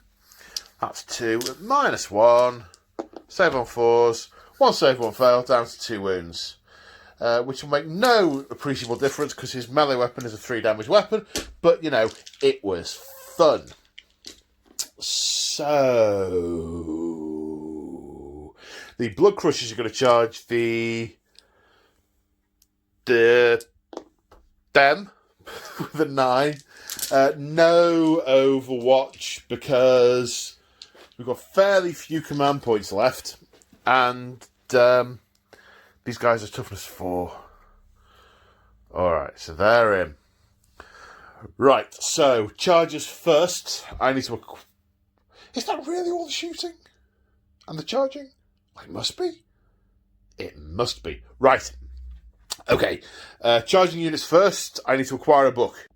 Okay, we've got attacks for days coming off these things. +1 attack for charging and +1 strength. With their Hellblades, that puts them up to strength 6 on the charge. So 4 attacks each base, then we get extra attacks with the mounts afterwards. So hitting on 3s, that is a lot of 1s and 2s. These are strength 5, toughness 3, wounding on 3s. Now the wound does make a difference on this. So these 2 6s are 2 damage. So let's do those first. These are -3, so these are bionic saves of 6+. The 2 failed, that kills 2, because these guys have got 2 wounds each. Then bionic saves of 6+ on these. No, kills another 1 and a half. Now we have 3 attacks each from the mounts, And on the turn they charge, they get +2 strength. So they're hitting on 3s at strength 7. Hitting on 3s. Again, quite a few misses. Wounding on 2s because they're toughness 3. Let me check that. Doesn't matter, no 2s were rolled. What's the minus of the Horde? Any -1s? They're going to save on 5s. 1 save, 2 damage. He takes 2 wounds and dies. Does the Alpha have a 3rd wound? I doubt the Alpha has a 3rd wound. Right, the Admech guy is now furiously checking because he really wants the Alpha to have a 3rd. The Alpha doesn't have a 3rd wound. They're wiped out, and a 3-inch consolidate to the nearest enemy. Well, I said at the start they haven't managed to get into combat yet, and yeah, they did some work. Okay, forgot to charge the plague drones in, so I charged the plague drones in. So now it's their turn to fight. However, the Tech Priest Dominus is going to interrupt, because if he can kill one of them, he stands some chance of surviving with his 2 remaining wounds. And the Admech are rapidly running out of assets. Well, they have got... See, the thing is, this is a lot has died for the Admech, but it's mostly the cheap stuff. The robots are super expensive. So is the Dune Crawler. If this can be dealt with, and it's a big if, then the robots can start going that way. And if there's more gun to go down, it's not over. It's looking bleak. It's looking super bleak. But it is not over. Right, the Dominus attacking with his Omniscient Axe, hitting on 3s. 2 hits. Strength 5, toughness 5, wounding on 4s. 1 wound. It's a good start. Demonic save of 5+. No. For 2 damage, disgustingly resilience. 2 passes. Okay, D6 attacks with his mechatendrily things. Again, hitting on 3s. Strength 4, wounding on 5s. 1 wound. Save of 5+. No. Disgustingly resilient. No. Takes a wound. Puts him down to 3. Not enough to kill one. Okay, now the chargers. Okay, 3 attacks with Plague Swords. 3 hits. Wounding on 4s with the Plague Swords, re-rolling. That's 3 wounds. Saving on 3+. 3 saves. That Martian armour holding firm. Now we have... oh, and I didn't pick up enough green dice. I'm just going to have to pretend these 2 black ones are green. Right, now the flies with their proboscises hitting on 4s. Oops. Right. Wounding... Oh, I can point the black dice for a green dice. There we go. Strength 4, toughness 4. 4s to wound. Re-rolling, because that's what these things do. 4 saves, a 3+. Needs to make them all. Let's do them one at a time. He lives! He lives! Now not so much. Ah, oh, failed 1, and he goes down. Okay. So, now it's the Castellan robot's turn. Yes, because the opposing guy goes first. Yeah, hitting on 4s. I'm due a fistful. Right, thank you. What were there? Was it strength 10 for the robots? Yes, strength 10. So, wounding on 3s. Oh, there we go. 2 demonic saves of 5+. 2 passes. Okay, right. Demon guy is now going to activate the Plague Hulk. I mean, why wouldn't you? 5 attacks hitting on 4s. Re-rolling. It's 4 hits. 4 wounds, I should say. Wounding on 3s. That's 3 wounds. 3 saves of 6+. No. 3 wounds. Kills that robot. Does it explode? It does not. Then 2 damage. Yeah, these have 6 wounds each. Kills that robot. Does it explode? It does explode. And does D3 mortal wounds 3 to the Plague Hulk for 1. Does he ignore it? No. And the Datasmith takes 2, leaving him on some left. Okay, you know what I was saying a minute ago? It's not looking that great. It's no. It's gone from not looking great to now looking bad. It now looks bad. Let's see how many wounds the Datasmith's got left. So the Datasmith has 2 wounds left. I was just doing the Onaga Dune Crawler to get him over with, because I thought, well, I really want to do the Datasmith, but he could do some damage. Go on, I'll roll it off camera, because he won't hit. Well, he's hit 3 times. Wounding on 3s. 3 wounds, 3 saves of 4+. No, 2 fail. They have 2 wounds each. He has taken down one of the Screamers. Maybe he stuck that big electric probe in one of them and frazzled them quite a bit. So, now it's back to the demons, and we will use the Screamers to attack the Dune Crawler. Now, the Screamers have got an ability. There's a stratagem for Screamers, which I hadn't spotted earlier, called...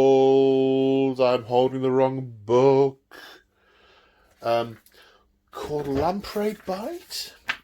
Warp Jaws. Warp Jaws. Sorry. It's... No, that's not Jaws. That's Warp. I told you my tangent. Okay, so that is +1 to wound to the Screamers in the fight phase. So, 12 attacks, there's 4 left, hitting on 4s. Hitting on 4s, okay. Wounding on 5s, +1 for that stratagem, wounding on 4s. That's 3 wounds, that was a wound. Minus...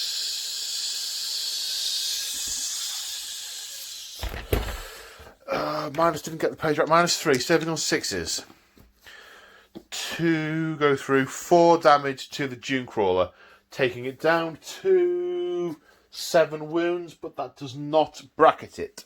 7 wounds for the Dune Crawler. Now, it's the Datasmith's turn to attack the Plague Hulk. 1 hit, wounding on a 4. Wounds, -2 save, saving on 5+. No. D3 damage. Have this for 1. Disgustingly resilient? No.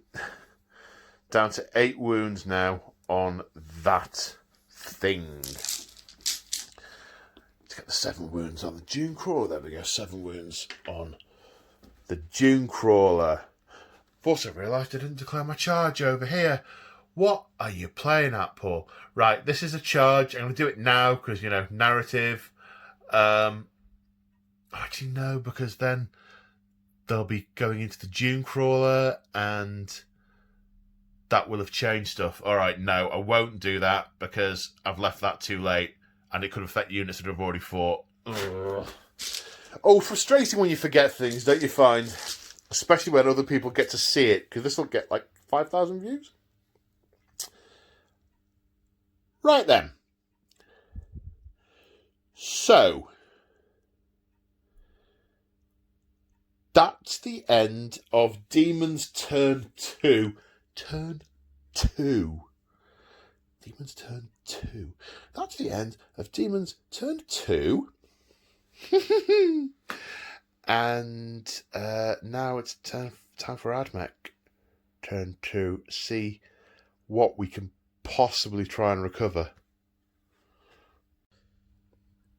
Okay, it's bleak. It's pretty bleak. However, the nature of this scenario, and to give the due respect to the servants of the Omnissiah, I am going to keep playing this game until the bitter end, until the last Skitari is killed. Because I think they're all Skitari on the table now. No, the Datasmith is not Skitari. Right, okay, so what has happened? Well, the Priest and the Vanguard have stayed still. The Rangers have moved as far as they can without running, which is why the Aequibuses have stayed still. Vertically, they're all still in coherency, more or less. I'm perfectly happy with it from a narrative point of view. The couple of guys who were around this corner are now over here. So we're going to be getting gunfire from the Rangers and possibly a charge into things that are left to try and take them down. And yeah, I mean, that's where we need to be to hold on, right? That's the centre of the battlefield. Let's see what we can do. There's only 3 more turns of this to weather. That's all. Piece of cake, mate. Right, first off then, let's fire with the... No, first off, we're going to fire with the Onaga Dune Crawler. D3 shots with the neutron laser. For 3. Right, hitting on 4s. It's -1. Let's see if any of them fly in front of the gun when he pulls the trigger. 2 hits, wounding on 2s. 2 wounds, saving on 4+. 1 save, 1 dies. Okay, so that 1 dies. Now, 3 shots with the Cognis Heavy Stubber, hitting on 4s. 1 hit. 1 wound. Doesn't save. Another one loses a wound. Okay, at the end of the movement phase, the priest healed D3 wounds back onto the Onaga, putting it back up to 10. Okay, now let's put the Rangers into the Plague Bearers and the 2 Aequibuses into the Poxbringer. 2 Aequibuses, and so all the gun into the Plague Bearers apart from the 2 Aequibuses into the Poxbringer. Right, Poxbringer. 2 hits. Playing Protector Doctrina Imperialis for 1 command point to give me +2 to shoot because we're within 3 inches of a unit with a broad spectrum data tether. So hit on 2s, right. Strength 7, toughness 4 or 5, either way, wounding on 3s. No, did that last time. Have they been given ammo? Have they picked up the right ammo for the weapon? I would be surprised at this point if they have. Okay, arc pistol. Misses. Am I rerolling 1s to shoot? I am rerolling 1s to shoot. Hits. Wounding on not that.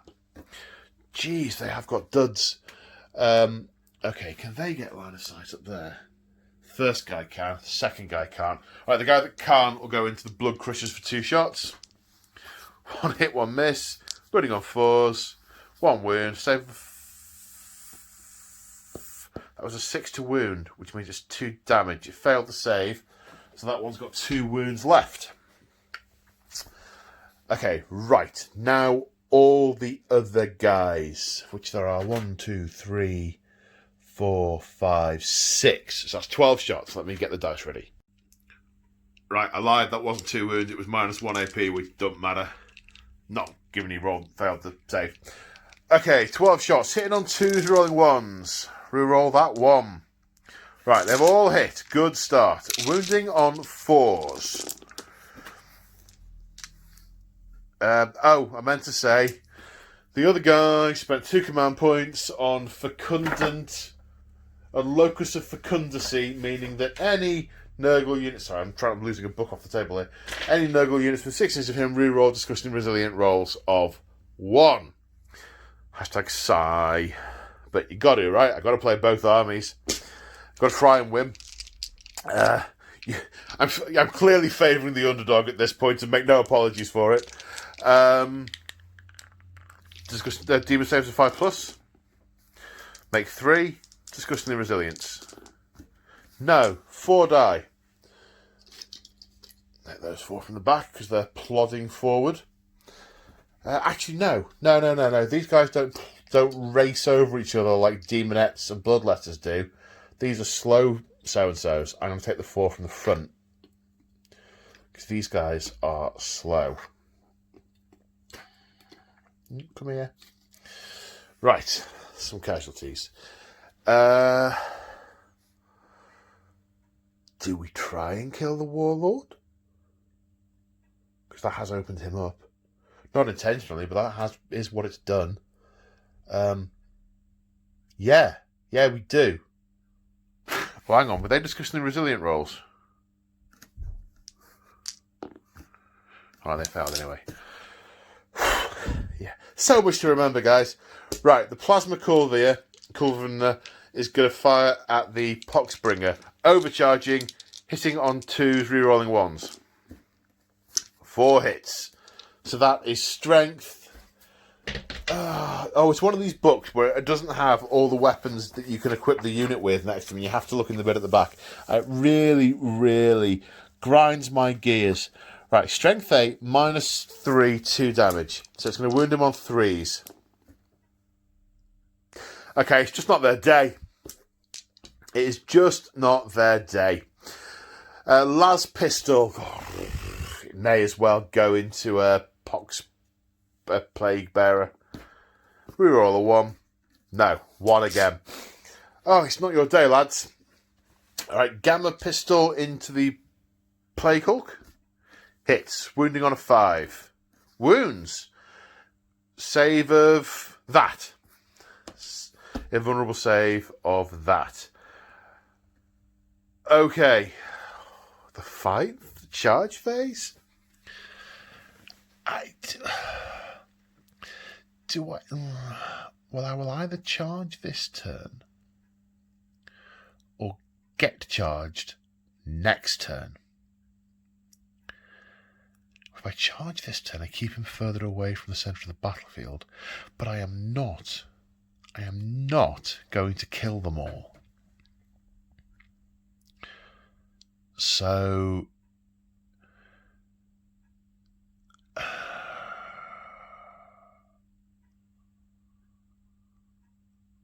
no.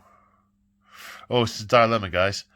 Right, getting my game hat on for a minute.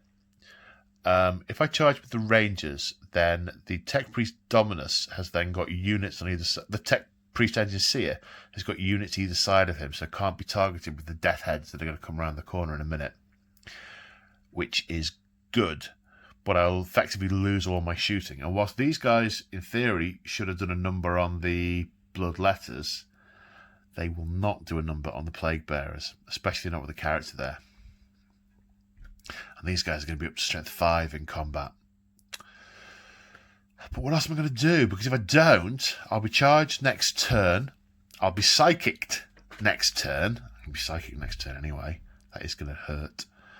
And I might take a few of them with us. Yeah, I'm going to have to charge, aren't I? I'm going to have to charge. All right, the Rangers are going to charge the Plague Bearers and the Poxbringer for 6. It's enough to get in. It's enough to get the other guys down on the ground. Right, movie woovie. Okay, so after charging and piling in, it looks like this. Attacks are being split because we have some who are around the corner on the Poxwalkers and some who are on the first model. I mean, they don't know this is a different unit. They're just charging headlong forward. So, the champion of 4 guys onto the Poxbringer and the other guys onto the Plague Bearers. So, the champ... Oh, I played some of my last command point on Conqueror Doctrine Imperatives, so I'm at +2 to hit. So I'm actually hitting on 2s. No command point for the demons to do anything funky with. So 2 hitting on 2s on the... Oh, I thought it was a power maul, but it's not a power maul, is it? It's an arc maul, and that's different. What's an arc maul do? Oh, it's only +2 damage, not +3. Unless they upgraded arc mauls in line with power mauls. I don't know if they did. I'm going to have to just go with what's in the book. The thing is, I have to use books to look everything up as I'm playing, so I can't be stopping and chopping and changing. I'm going to go with what's in the book, whatever that might be. So, I don't even know if I rolled to hit. I don't think I rolled to hit. Hitting on 2s. 1 hit. Wounding on a 4 because it's toughness 5. 1 wound. Sadly, he's not a vehicle, so it's only 1 damage. Save for 5+. Yes! Okay, 4 guys attacking him. Hitting on 2s. Wounding on 5s because he's high toughness. No wounds. Alright, 4 guys attacking the Plague Bearers. Hitting on 2s. Wounding on 5s. 1 wound. Save for 5+. Saves. We have bounced off them like a brick wall. Right, it's now Chaos' turn to activate, and the Plague Hulk is going to try and smack the Data Smith. I just need to check to see if the Plague Hulk is bracketed. How many wounds has he got? 8. Is that a bracket for him? No, he's still in his top bracket. Hitting on... Oh, he hits on 4s anyway. Hitting on 4s. Re-rolling because of his Warp Sword. 4 hits. Wounding on 2s. At minus a lot. Saving on 6s. No. Data Smith dead. The data has left the system. Sorry, fella. And he's going to consolidate this way. Oh, God. I hadn't noticed that. He can get... Oh, dear. Omnissiah. Right, you can go to the pile of dead. Oops, not supposed to show you that bit. Professional. Yeah, whatever, Paul. Right, then. So, sadly, I wanted the Data Smith to be alive to punch that guy. So it's going to have to be the Onager trying to smack the things again. Hit on 5s. No. Right. No, the demons don't have a command point to spend on Warp Jaws. So they can just attack.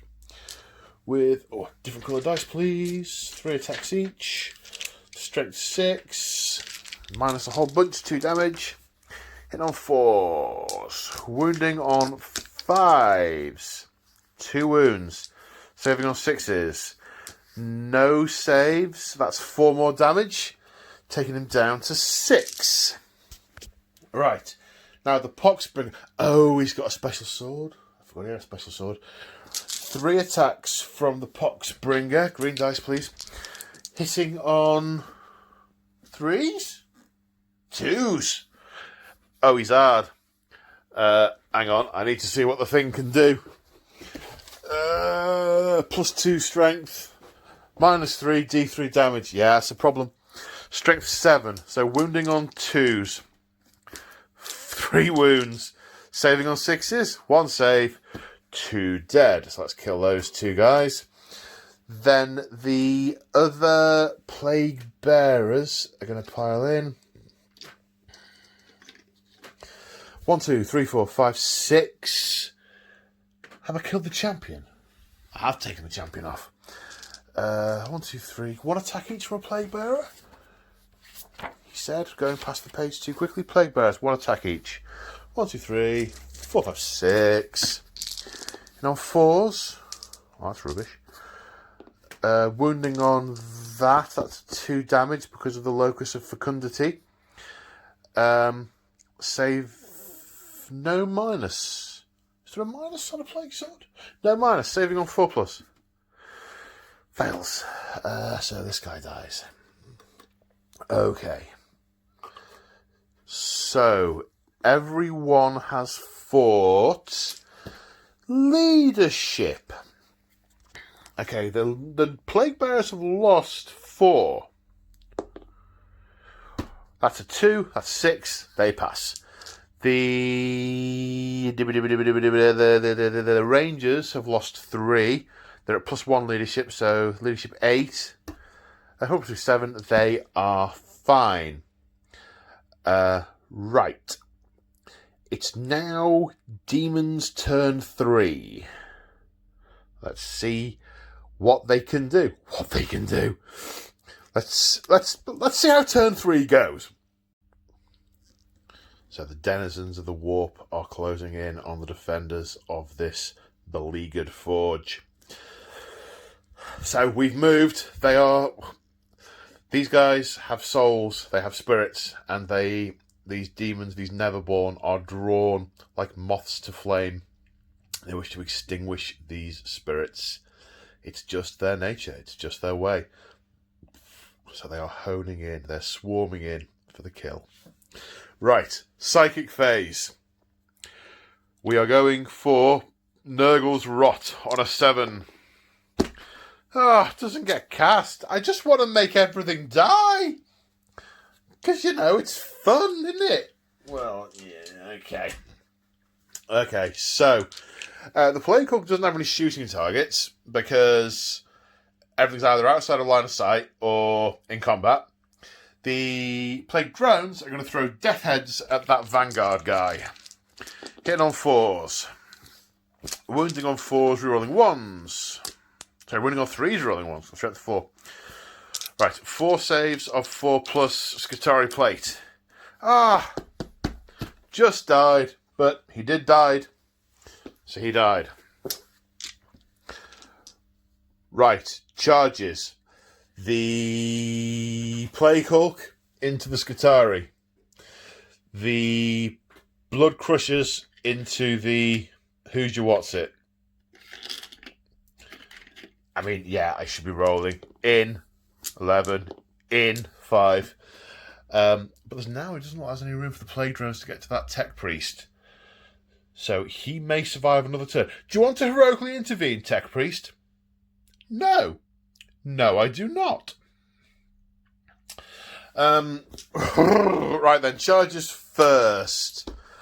Alright, let's do the Plague Hulk on the Scutari. That'd be a giggle. Hitting on 4s, re-rolling. 4 hits. Come on, brain. Killing on 2s. Well, I say killing. 6 up bionic saves. 3 dead. Let's take the nearest 3 off.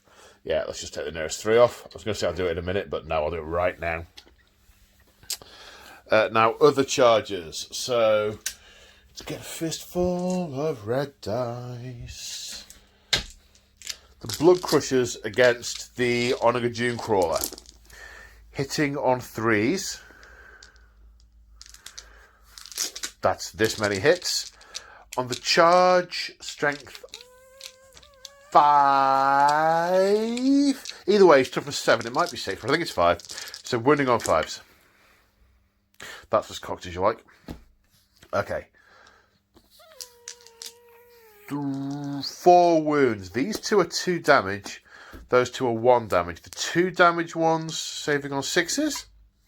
1 save, 1 goes through. So that's 2 damage so far. These ones saving on 6s also. So that's 3 damage so far. So he has 3 wounds remaining. Now the 3 attacks from the Juggernaut mounts. Hitting on 3s. 5 hits. Strength is +2, which makes it... Now that might be exactly 7. Need to check that. Where's the... So many books, you see. It's split across so many books. I can't wait till it's all in one codex again. Book which is 5 + 2, 7. So it is 7. So these are going to wound on 4s.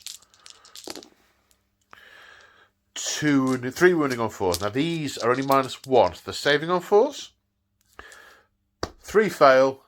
3 wounds left. Does it explode? It does not explode. It just crumples and is hacked to pieces.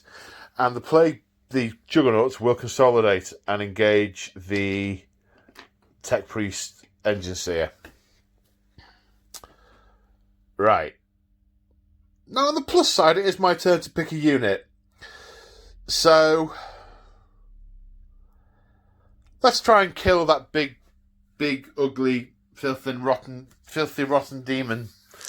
2 attacks with the Arc Maul. Oh, it's battle round 3. I didn't do the canticles. 2 and 6. Now I know 6 is the shooting one. Is 2 by any chance the punching one? That'd be handy. Oh, I'm losing books. Hang on. Not enough hands, you see. If I were a Tech Priest Dominus, I'd have more hands and be able to juggle all these things. 2. Litany the Electromancer. Oh! Roll a d6 for each enemy units within 1 inch of affected units. When do you do that then? Litany the Electromancer. Roll a d6 for each enemy unit that is within 1 inch of any affected units. On a roll of a 6, the unit being rolled for suffers d3 mortal wounds. I guess you do that at the start of the turn.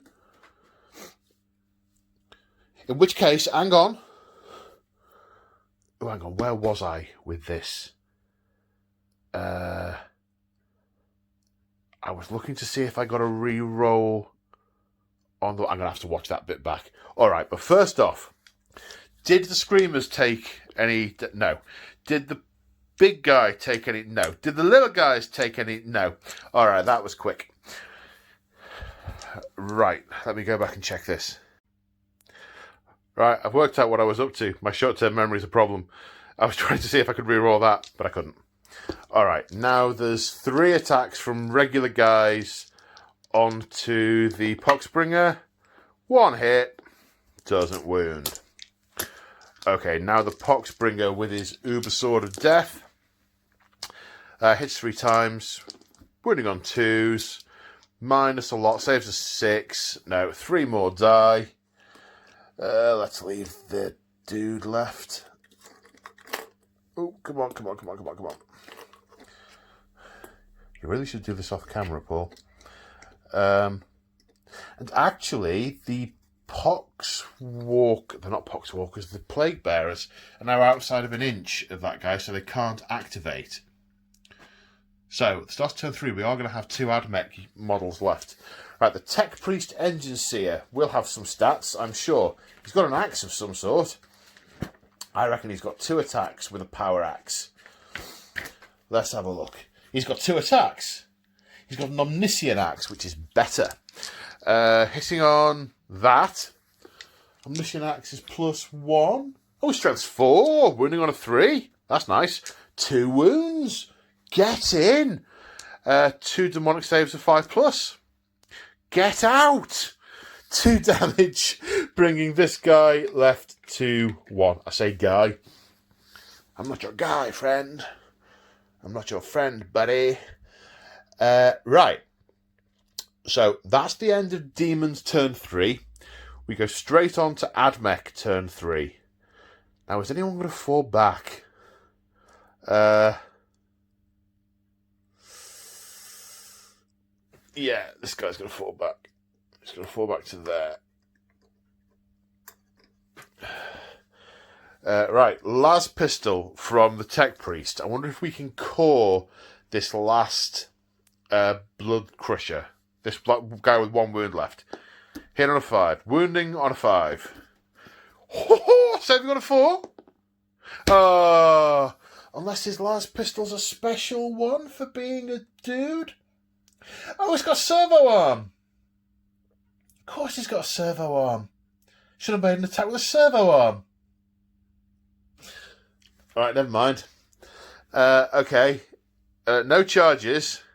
So now it's the other guy's turn, because he gets to fight first. So the Blood Crushers are going to activate.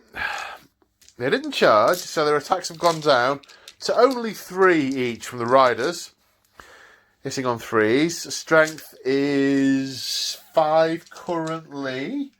5 currently. His toughness is 4. Wounding on 3s. Oh, only 6 wounds. Does he have an invulnerable save? Yes! 6+. 6. Okay, he dead. The Blood Crushers will... That's a problem. I need to get that over something soft when it falls. The Blood Crushers will consolidate and engage that last guy. Right, it's now the Demon's turn. Moving up here. Getting these in range. And smite. On an 8. D3 wounds. 1 wound. He dies.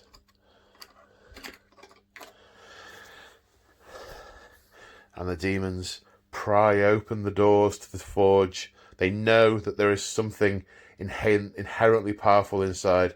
They swarm through windows, break down doors, lever open panels, swarm inside, killing the servitors, killing the thralls, and damaging the machinery that was attempting to reach critical mass on this forge. And it goes silent.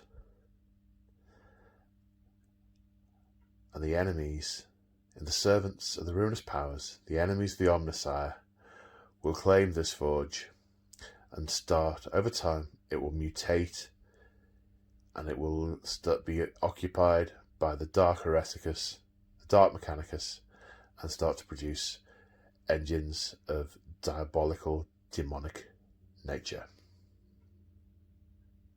That's what happened to these folks the day the Great Rift opened. Well, okay, post-match analysis. It's probably not going to be any surprise to anyone to know that I was hoping that was going to be a little bit more balanced and not quite so one-sided. Not balanced. Balanced is the wrong word. Not quite so one-sided. It's definitely a scenario where the violence happens early doors.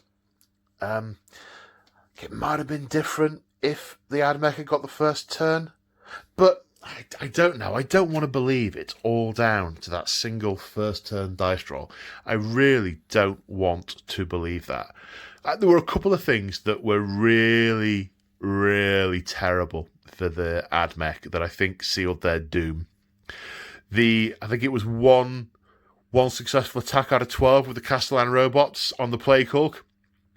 And then I think I got 2 through in the entire game.